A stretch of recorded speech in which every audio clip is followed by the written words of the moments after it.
This is an oral history interview with Ethel Perkins in her home on September 1st, 1982.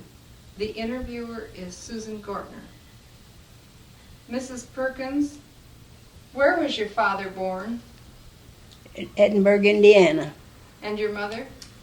Back at the same location. What type of work did he do? He was a farmer. How big was your farm? 160 acres. What type of things did you grow and raise? Well, the grain was mostly corn and oats. And finally, beans was added. And of course, we always had chickens and hogs. Did you have any cows? Oh, yes, we had cows for our milk. Did you sell any of the milk or the eggs?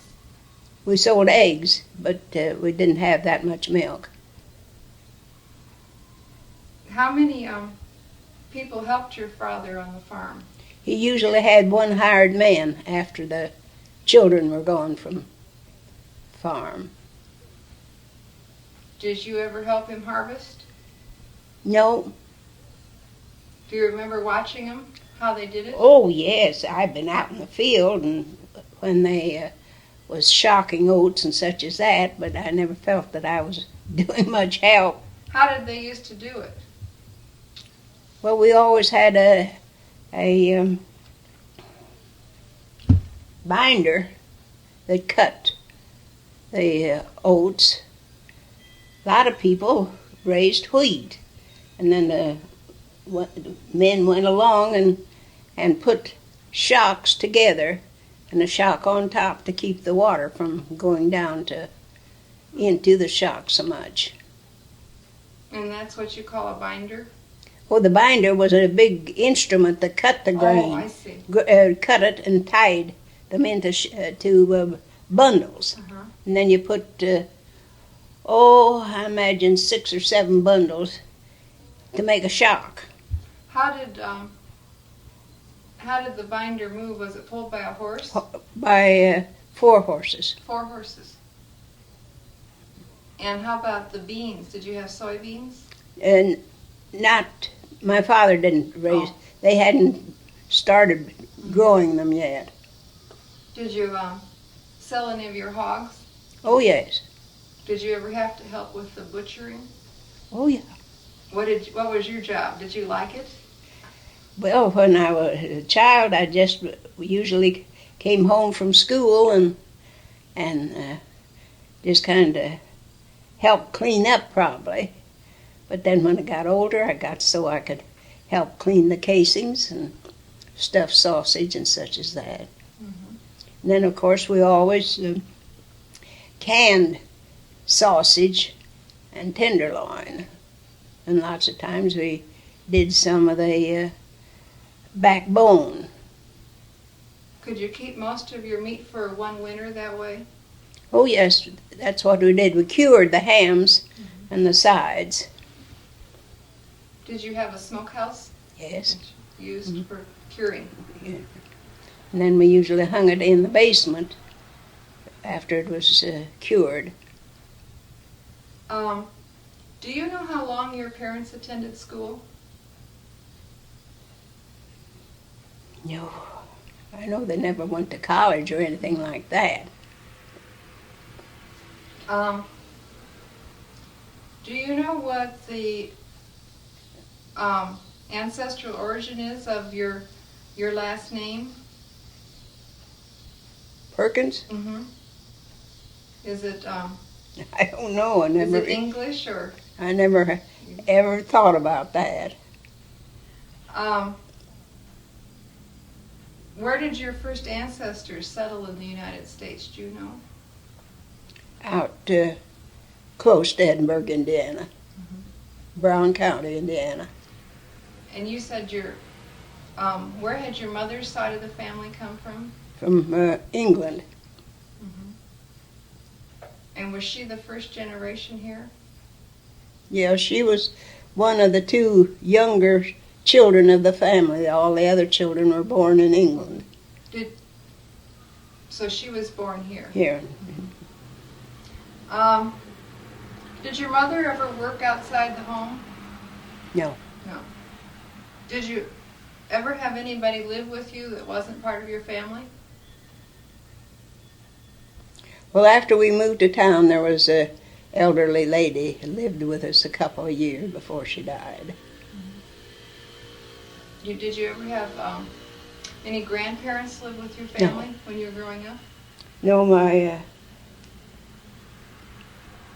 grandparents on mother's side died several years before I was born. I saw my grandmother Royse, but I never saw my grandfather Royse. Mm-hmm. How many people were in your family when you were growing up? There was 5 children, mother and father. 2 brothers were dead. They died when they were little? Well, one died when they was 13, and my twin brother died when he was 2 years and 9 months old. And then you had one sister? 2 sisters. 2 sisters. 2 sisters and 2 brothers that lived. But they're all gone now. So you grew up in Edinburgh, Indiana. No, I grew up out here myself. Were you were born in? I was born out here on the farm. Oh, okay. Well, when did your family move?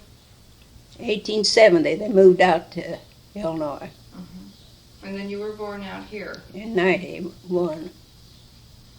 And you lived on that farm all the time until when?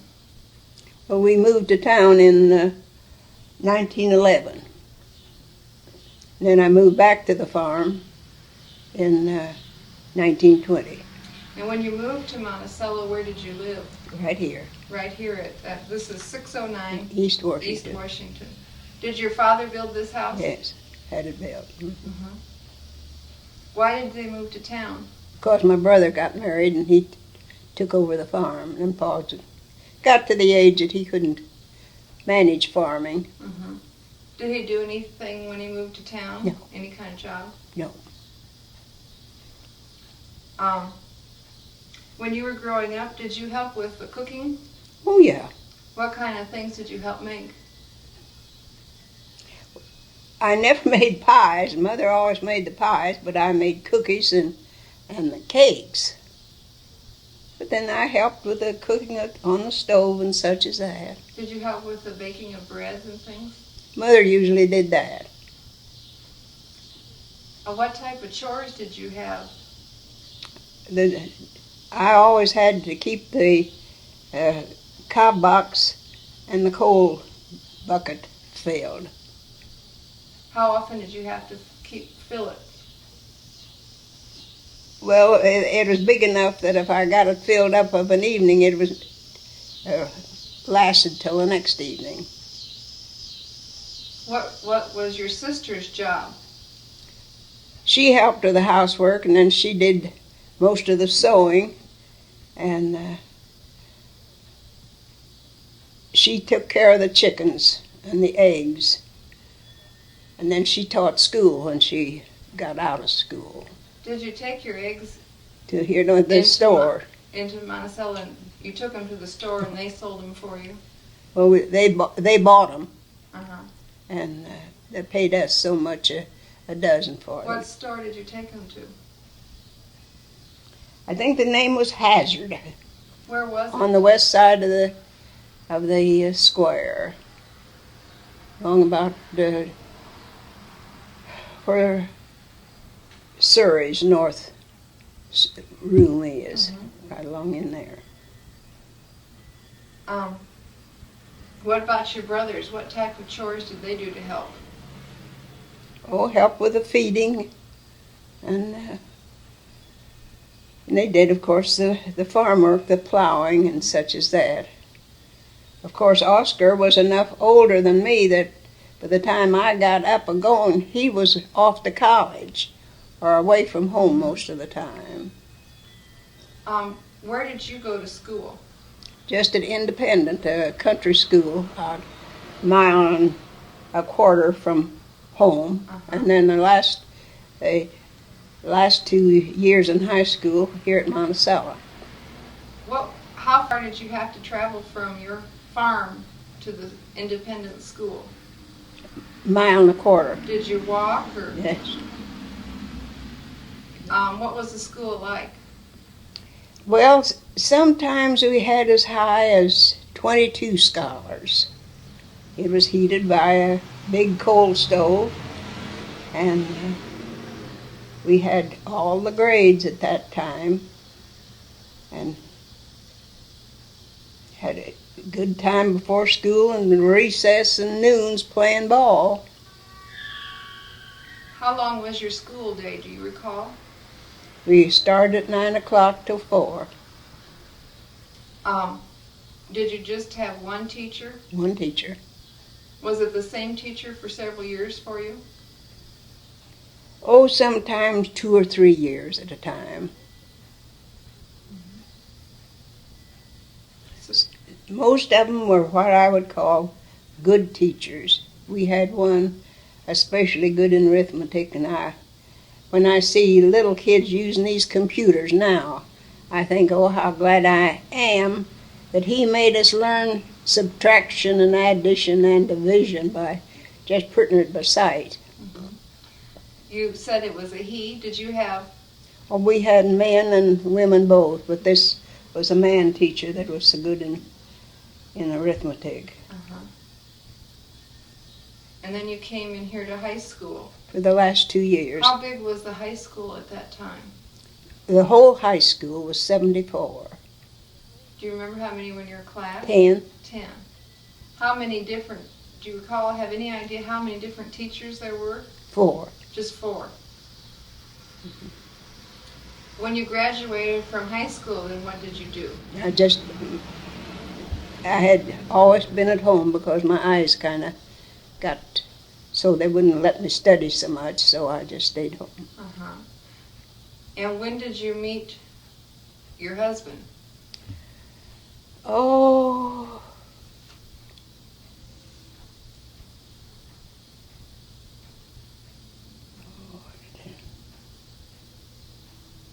If you don't remember. About 3 years before you had to go to the service.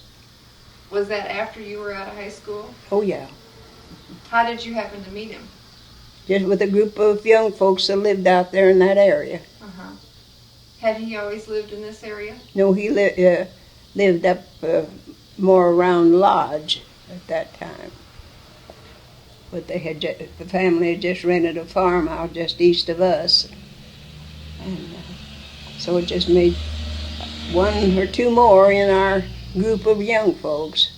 What kind of things did you do when the young folks got together?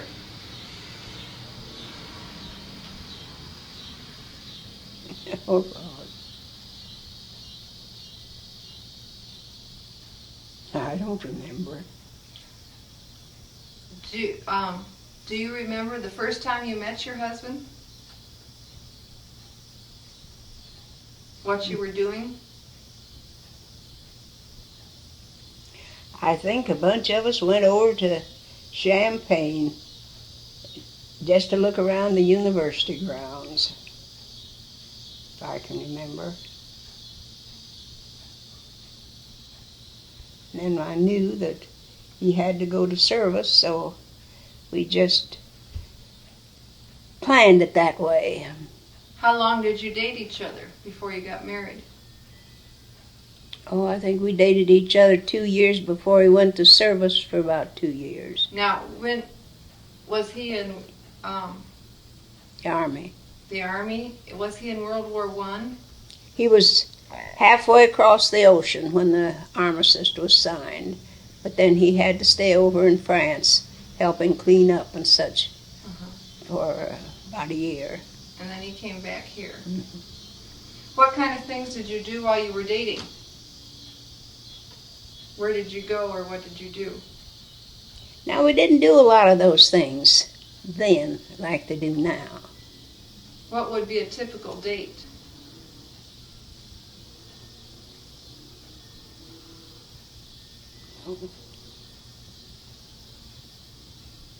We very seldom went out to shows. Was there a theater in Monticello Yeah. at that time? Yeah, So you could go there once in a while? once in a while. Did you go to church socials and things? Oh yes, I always went to church. Did you listen to radio programs? What do you We didn't have remember them about? then. We didn't have them then. You didn't have them then. Later on. Mhm. What was your husband's name? Ellis Perkins. And where was he born? I think up around Lodge, Illinois. When you got married, then where did you live? Out on the farm, southeast of Monticello, where I was born and raised. So he took over the farming from your Yeah, brother or sister? my brother got a bigger farm and moved. Uh-huh. And what type of things did you raise on the farm then? Same things that we had before, the oats and wheat and some beans and corn. And we fed cattle for most of the time. Fed cattle and of course had some hogs with them. Or had chickens. And what year was this that you moved out to the farm? In the spring of 1920. We were married on Christmas Eve, 1919, and then sometime in January moved out to the farm. Can you tell us about your wedding? Well, our wedding was right here in this room, and we just had the two immediate families and a few friends. And then we had supper afterwards. Did you make yourself a special dress? I made a blue satin. And did you have any type of honeymoon? No, Then how many children did you and your husband have? well, we lost a little boy, and then we have the one daughter that lives near Washington, D.C. now.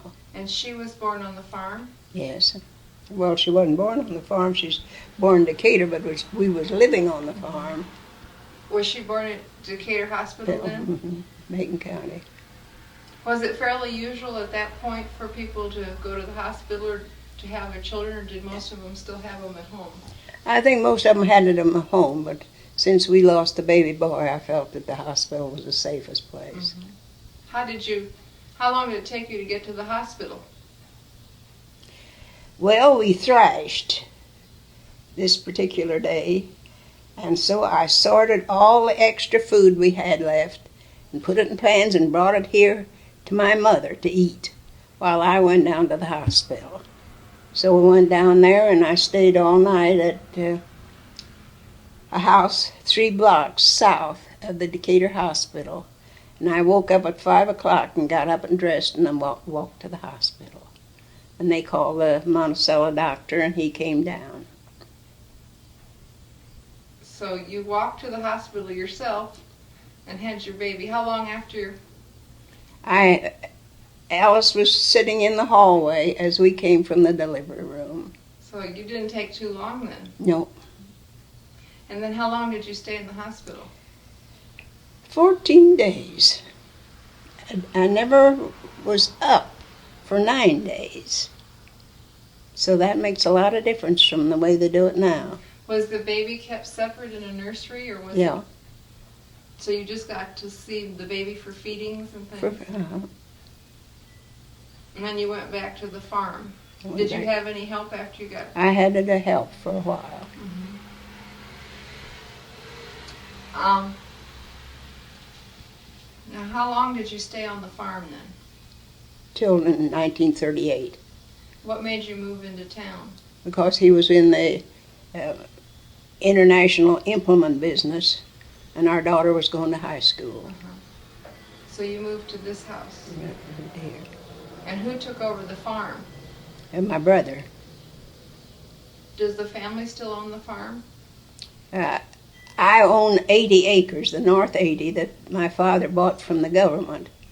And then the other 80 has been sold to somebody else. How did your father come to buy it from the government? Well, I guess that was the person that had it for sale when they moved out here.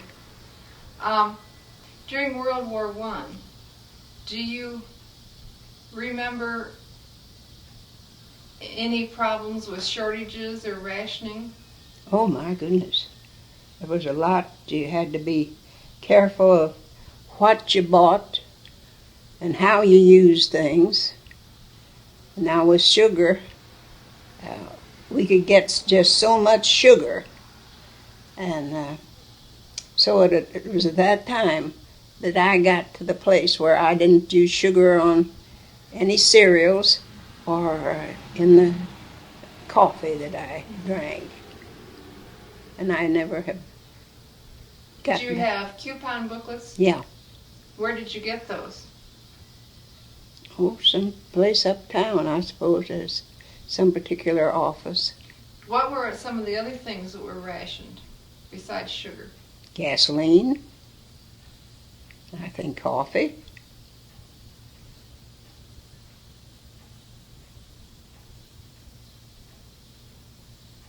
No, you had to think twice before you did much of anything.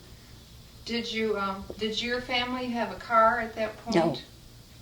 Were there very many cars No. in town? What did you think when you saw the first automobile? I was afraid. We was driving back and forth to school, and we drove way out into one of the fields until that automobile came, had about that half a mile, and passed on. Uh-huh. When did your family first get a car? Oh, after my father moved to town, he got a Buick. But he never was too good in driving a car. I learned how to drive the car at that time. Then after Ellis came back from service, he got a Ford truck. So that's what we had up until several years.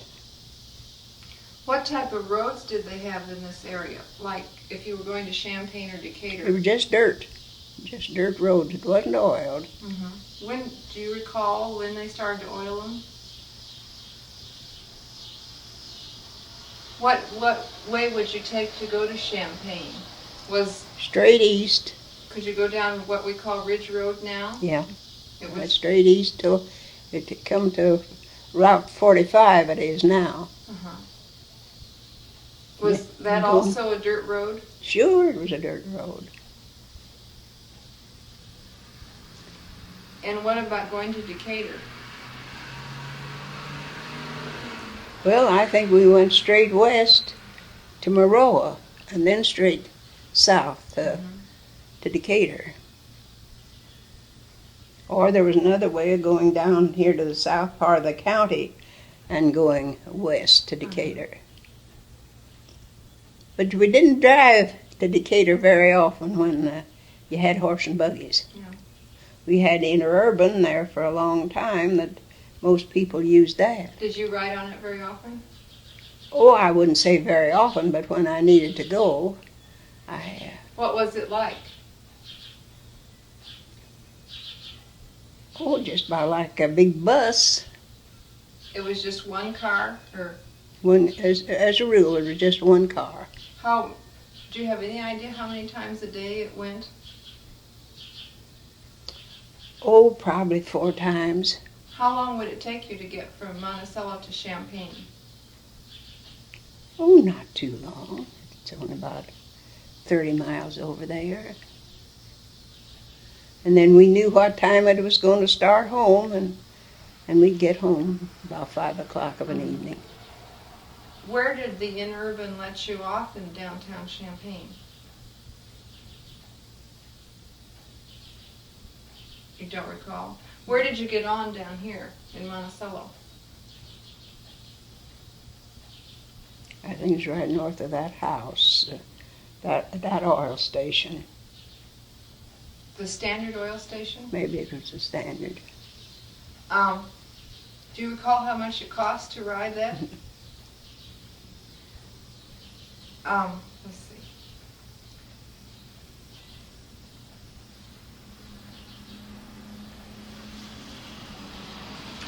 What churches and organizations did you belong to in Monticello after you were married? Always belonged to the Methodist Church. Has the Methodist Church always been located where it is? Yes. Used to be an old church there, and then that was torn down, and this new one was built. And during that time of building, we had our church service and Sunday school down in the Opera House. The Opera House. Now, where's that? Community house, I guess you call it. That's what we call the community building now. And where we sat, that's where the shows used to be. They had a platform, and then all this, where the books and things are, were seats. Uh-huh. Did you ever go to operas or plays there? Usually in the fair week, there was always a big tent show came. So we always looked forward to that.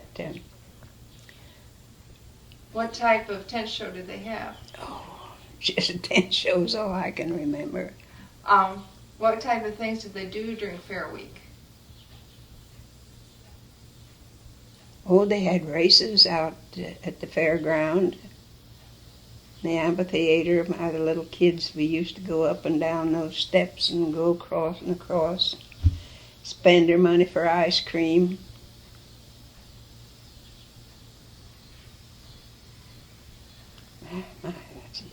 The folks would fix their lunch box and we'd take it in and hitch the horses and hitch them from the carriage so that they'd be comfortable all day. And then in the evening we'd come back home, do the chores, get ready to go the next day. Where did they put up the tent? Did they put up a tent? Well, the amphitheater was a big building, and it was on the west side of the racetrack, and where they hitched the horses was on the east side of the racetrack. And they would have the races in the afternoon, maybe some in the morning, but we used to walk and walk and walk through that amphitheater. Well, where was the racetrack? Was it out at one of the parks? Yeah, at the Forest Preserve? Uh-huh. And then they had a big amphitheater out on there the west side. Did they just have races during fair weeks, or did they have them other times? Well, that's the only time I remember of ever going to any. Uh-huh.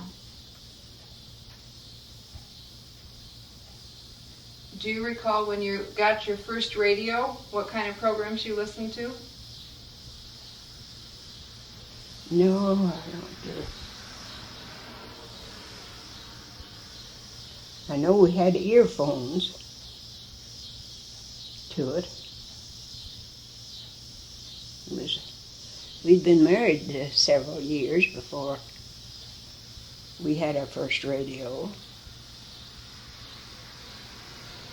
And we heard some music, and they said that it was coming from some ship on the ocean, and we just couldn't hardly believe that.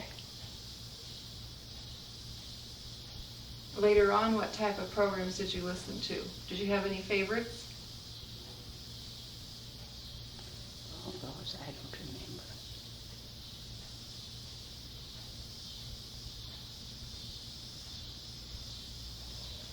Tell you, we didn't have time to do a whole lot of listening because our days were pretty well filled with work in and out. Did you always have big gardens? Yes. We always had fruit trees and raspberries and blackberries and currants and gooseberries and strawberries. So all that time it was kind of busy. Did you have did you have fruit trees when you moved to Monticello also? I had one apple tree and a peach tree, and the apple tree died last year, so I had it cut down this spring. What type of things did you, I know you did a lot of canning, what other type of things did you do?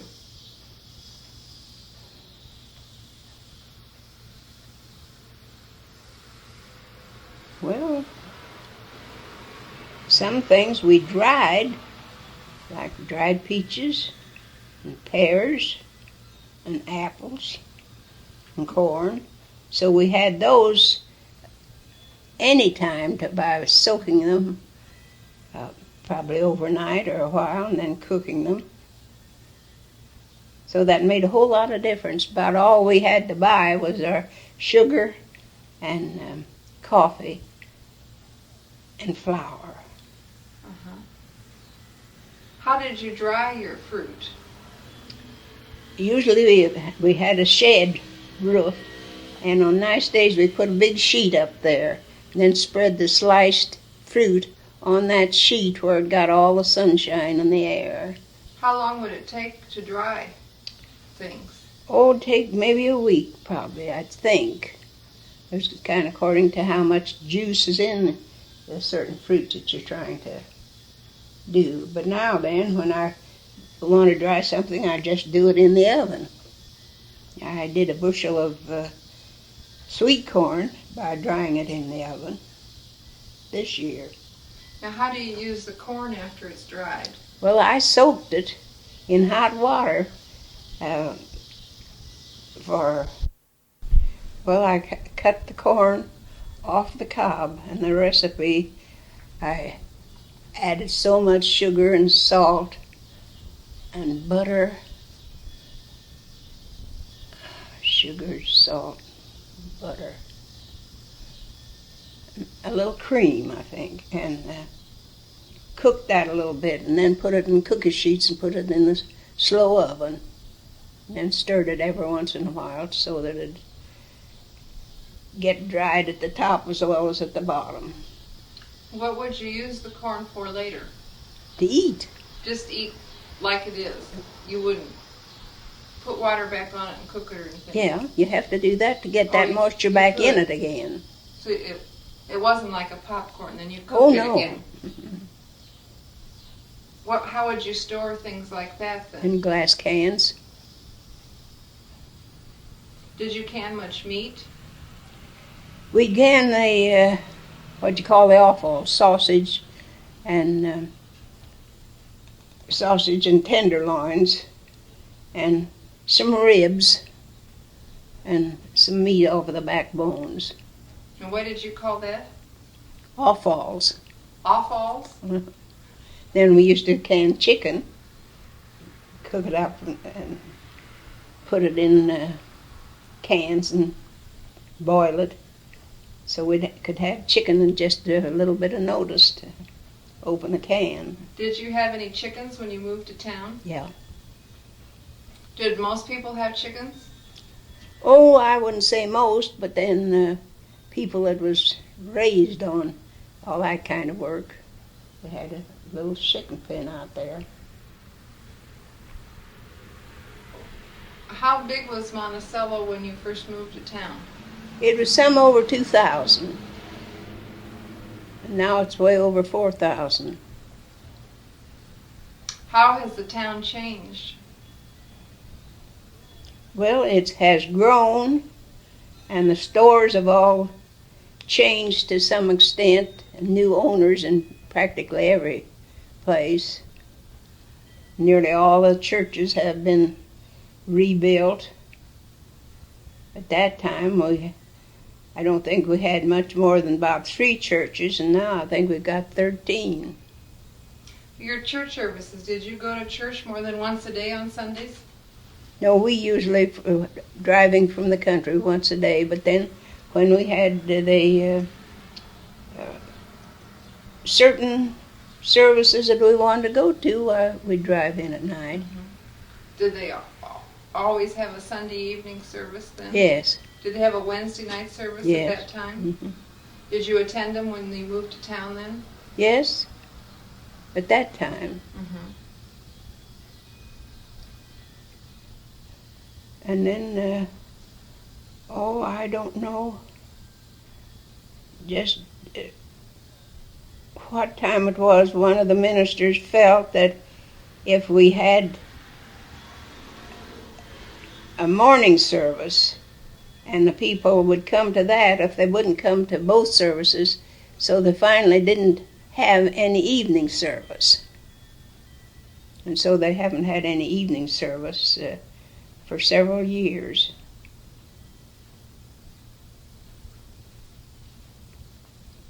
Do you remember when the church was built?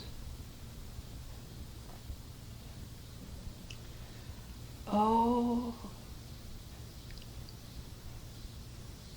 I wouldn't know for certain whether it'd be around 1915 or something like that. Was the old church wooden or was it brick? Brick.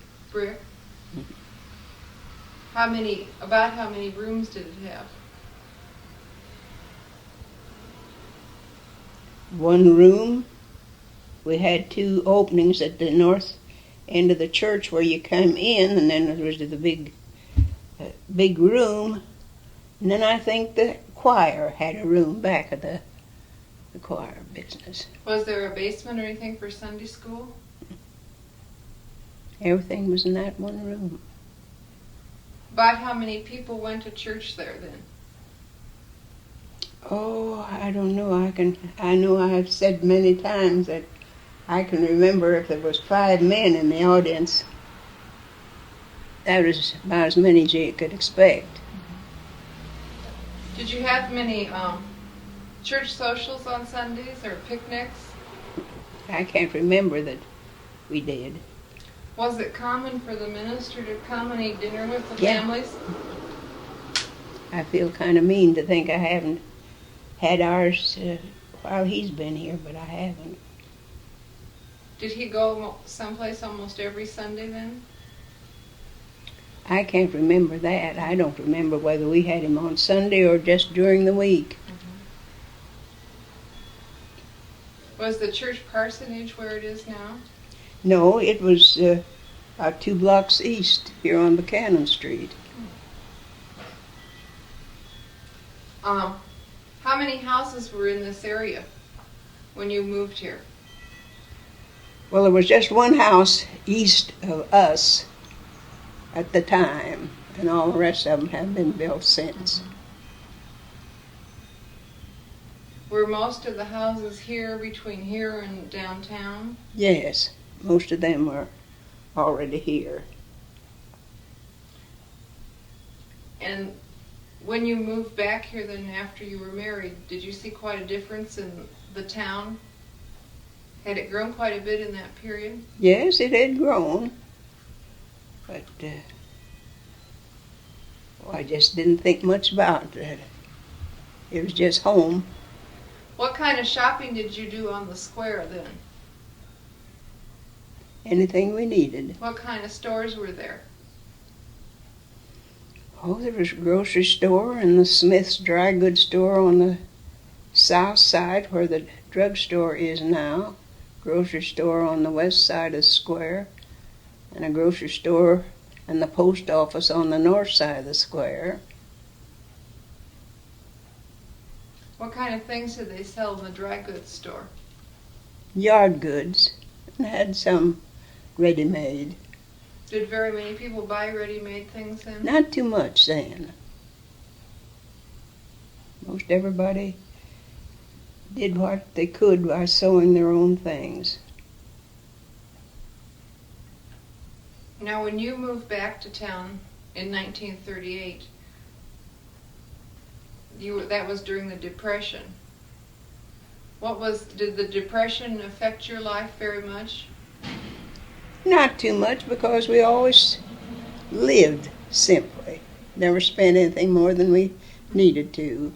And of course you had the farm. Mm. Did you know people that it affected very much?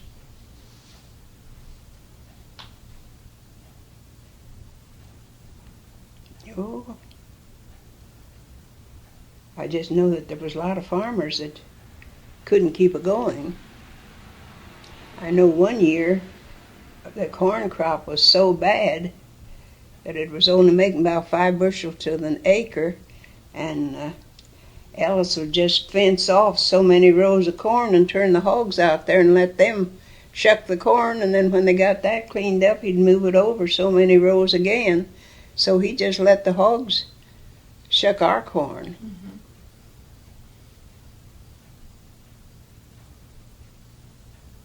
Did you have any money in the bank that was lost when the bank closed?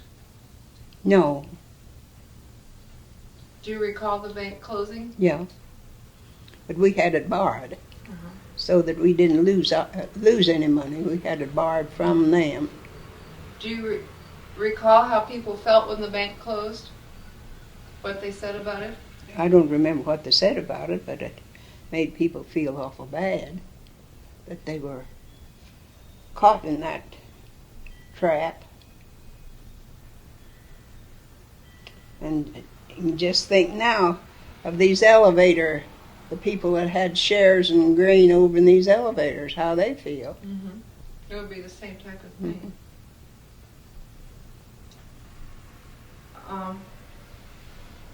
What president do you recall most vividly? I can remember my father was back in Indiana, and when he came home, he said that President McKinley had been killed. And other than that, I always liked Nixon.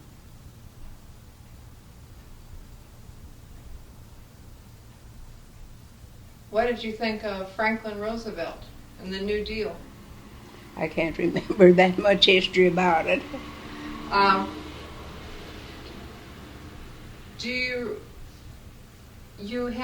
You have a recipe for a cake? Did you make it quite a bit, an eggless and? That was just about all we had because chickens didn't lay when they was cold all the time, and when your hen house was just as cold, and when it snowed, you had snow in the hen house. They just didn't lay. What was in your cake? Oh, sugar and flour. I don't know, baking powder, soda. Well, what didn't it have? No eggs. No eggs. And water for liquid. Mm-hmm. Did it have shortening? Yeah, but you used other kind of shortening. What kind? Meat fryings and such as that. I use meat fryings a lot for my shortening and cooking. Did you ice that kind of cake? Oh, sometimes. Just according to what you wanted. If you had company, why, you try to ice it. You've always, or at least till recently, made your own soap. Always have. Did your mother teach you how to do that? When Mother made soap, she used the meat cracklings and put them in a great big iron kettle. And then she put the lye in those cracklings and let the lye eat them up. And then she put so much. Now, I don't know anything about making soap with the cracklings, but I got the making by using the grease. So I've always made mine with the grease in the cold way. How long does it take you to make soap? Well, that kind of depends. Now, if you've got real strong grease, it don't take very long. But if it's sweet grease, you have to stir it longer. And, of course, in warm weather, it won't cool as fast. But not too long. How much soap can you make at once? Well, one recipe makes 9 pounds. And how long will 9 pounds last you? Oh, I usually, I wouldn't have any idea. How do you use the soap? Just the way you use powdered soap. For dishes, I just rub a dish rag over the cake and get it off that way. Or when I put it in the washing machine, I cut it up and put it in a sack so that it don't get on the clothes. But because I've used that to wash my hair or take a bath or just most anything. Do you still use it? Well, I don't use it to wash my hair as much as I used to. Do you think there's a secret to making good soap that lathers up well? Well, I don't know. I just used the recipe.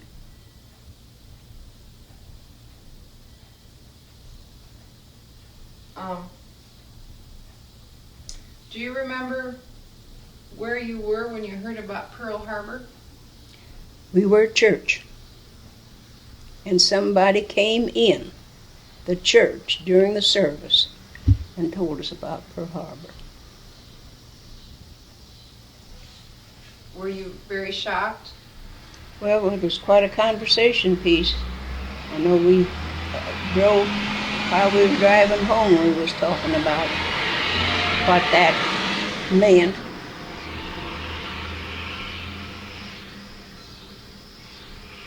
How did World War II affect your life very much? At that point, were you retired, you and your husband? Well, we were in town. Did he work? He had the implement shop. That's right. And then he worked for the Veterans Bureau. Where was the implement shop? Down on West Main, down where the Heritage Center is now. What type of things did he sell? All farm implements. How long did he have that shop?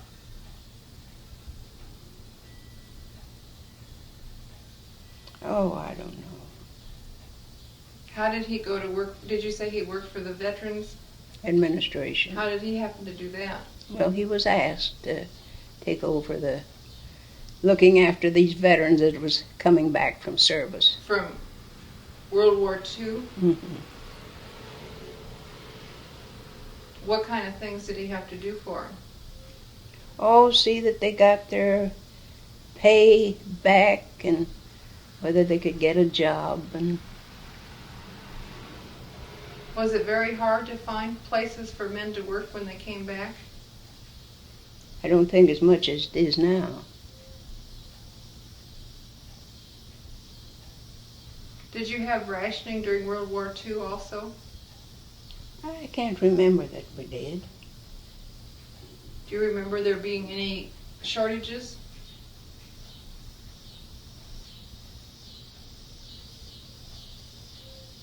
Well, not the things that we used. That's when I cut out on sugar.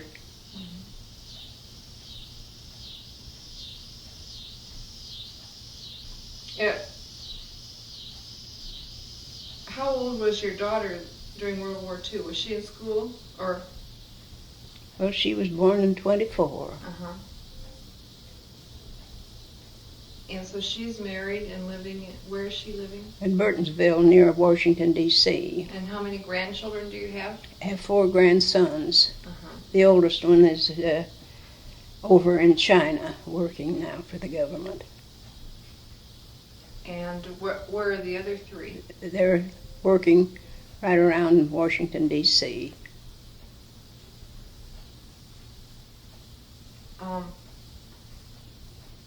Do you remember when women's rights and the women's right to vote came along? How did you feel about that?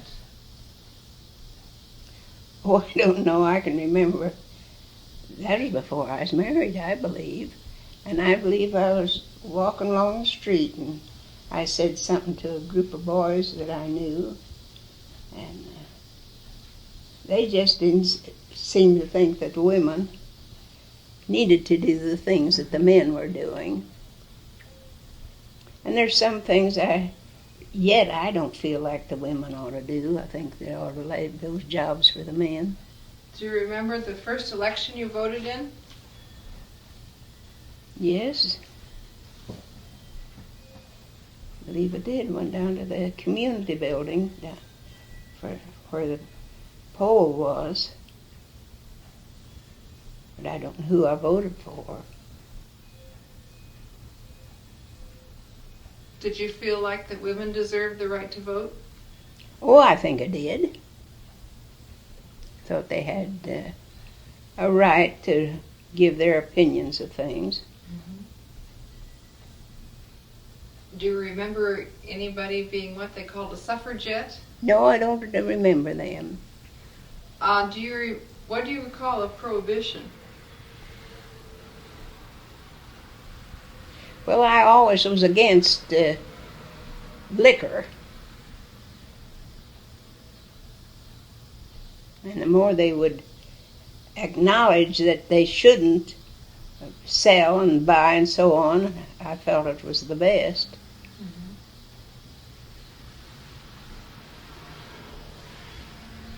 Did a lot of people try to smuggle it in and hide it?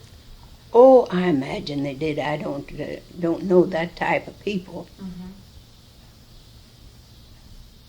just like they do now.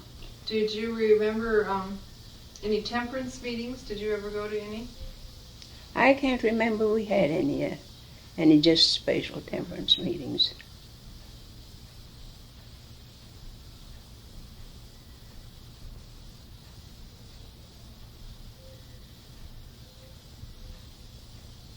Well, it's been very nice talking to you, and I appreciate you giving me the chance to interview. Thank you.